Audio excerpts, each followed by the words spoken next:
Hello, good morning. কি অবস্থা সবার? Welcome back to my daily vlog. আরেকটা ডেইলি ভ্লগ নিয়ে তোমাদের সাথে হাজির হলাম। সকালবেলা এভরিডে সেম নাস্তা খেতে একদমই ভালো লাগে না। মনে চায় যে একদিন এইটা খাই বা আরেকদিন ওইটা খাই, সবসময় এরকমই হয়। আর সকালে ঘুম থেকে ওঠার পর নাস্তা কেন, কোনো কিছুই খেতে ইচ্ছে করে না একদম। ঠিক যেমন আজকে নাস্তায় ছিল গরম গরম পরোটা আর সাথে ছিল কলিজা ভুনা, তো এগুলা দিয়ে আজকে নাস্তাটা শেষ করব। আর নাস্তা শেষ করার পর চা না হলে তো একদমই হয় না, সো কমপ্লিমেন্টারি 1 কাপ চা খেতেই হয়। এই জন্য একটু চা করে নিচ্ছিলাম। গরম গরম চা খেতে যে কি মজা! কিছুদিন ধরে খেয়াল করতেছি আমার চুলের কন্ডিশন একদমই ভালো না, মনে হচ্ছিল যে একটু রাফ হয়ে গেছে বা ড্যামেজ হয়ে যাচ্ছে। ভাবলাম কোনো একটা প্যাক দেই, তাহলে হয়তো বা চুলটা একটু ঠিক হতে পারে। এই জন্য সাদা থেকে মেহেদি নিয়ে আসছিলাম। এগুলো একটা আন্টি আমাকে বেটে দিচ্ছিল, আর সাথে একটু কালো জিরা আর একটু পেঁয়াজ দিচ্ছিলাম। আমি দেখছিলাম যে এই প্যাকটা অনেক ভালো। আমার হয়তো বা এটা হয়ে থাকে, অনেক বেশি হিজাব পরা হয়, এই জন্য হয়তো বা এই প্রবলেমটা হচ্ছে।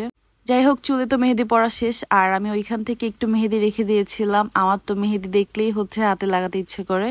আজকে যে কত বছর পর বাটা মেহেদি হাতে দিচ্ছি আমার কোনো আইডিয়া নেই। ছোটবেলায় দেখা যেত এই বাটা মেহেদিতে অনেক দেওয়া হইতো, বাট এখন তেমন একটা এগুলো দেওয়াই হয় না।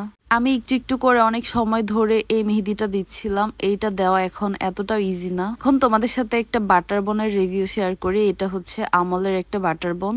আমি লাস্ট দিন এই বাটার বনটা খেয়ে পরে এই বাটার বনের ফ্যান হয়ে গেছি। এত মজার, এত ক্রিমি ছিল, তোমরা জাস্ট দেখো। আমার হাতে মেহেদির কারণে আমি খুলতে পারতেছিলাম না, এই জন্য আমার জামাই আমাকে হেল্প করে। সে আমাকে সবসময় এরকম সব কাজে হেল্প করে। আর দেখো তোমরা কি ক্রিমি এটার মধ্যে, খুবই মজা খেতে এটা। তোমরা এটা ট্রাই করতে পারো।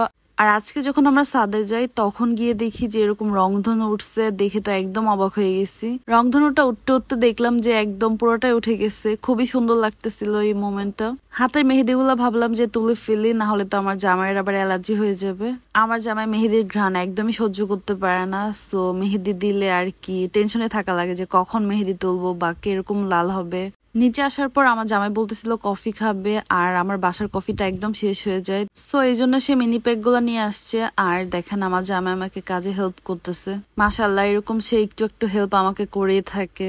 বাইরে থেকে মোগলাই পরোটা আনছিল, ওইগুলোতে সালাদ দেয় নাই, সো এই জন্য সে বাসায় হচ্ছে সালাদ বানাচ্ছিল। সবকিছু ডান, এখন শুধু খাওয়ার পাল্লা। তো আজকে সন্ধ্যাবেলা এগুলা খাচ্ছিলাম, খুবই মজা ছিল। আর এগুলা খেতে খেতে দেখলাম যে আমার কফির জন্য যে দুধটা দিছিলাম ওইটা একদম ঘন হয়ে গেছে। তো আমি আমার জন্য কফিটা, না আমার জন্য না, সবার জন্য কফিটা বানাচ্ছিলাম। এরপর রাতের বেলায় আবার মেহেদি নিয়ে বসলাম। আমার মেহেদি দেখলাম যে শুধু আঙ্গুলো যে দিছিলাম ওগুলাতে কালার হয়েছে, বাট এইটার কালারটা একদমই হয় নাই। তো বাসায় হচ্ছে যে আমার কোন মেহেদিটা ছিল ওইটা দিয়ে আমার জামাই আমাকে মেহেদি দিয়ে দিচ্ছিল সুন্দর করে। মেহেদি পড়তে পড়তে আমার জামাইয়ের সাথে হঠাৎ আমার কি নিয়ে যেন ঝগড়া লেগে যায়। এই জন্য সে আমার মুড ভালো করার জন্য আইসক্রিম নিয়ে আসছে। তো আইসক্রিম দেখে আমার মুডটা একদমই ভালো হয়ে যায়। আমাকে সে আগের দিন বলছিল এগুলোর একটা আইসক্রিম আছে এক্সোটিক, এটা খেতে খুবই মজা, সো সে আমার জন্য খুঁজে এটাই নিয়ে আসছে।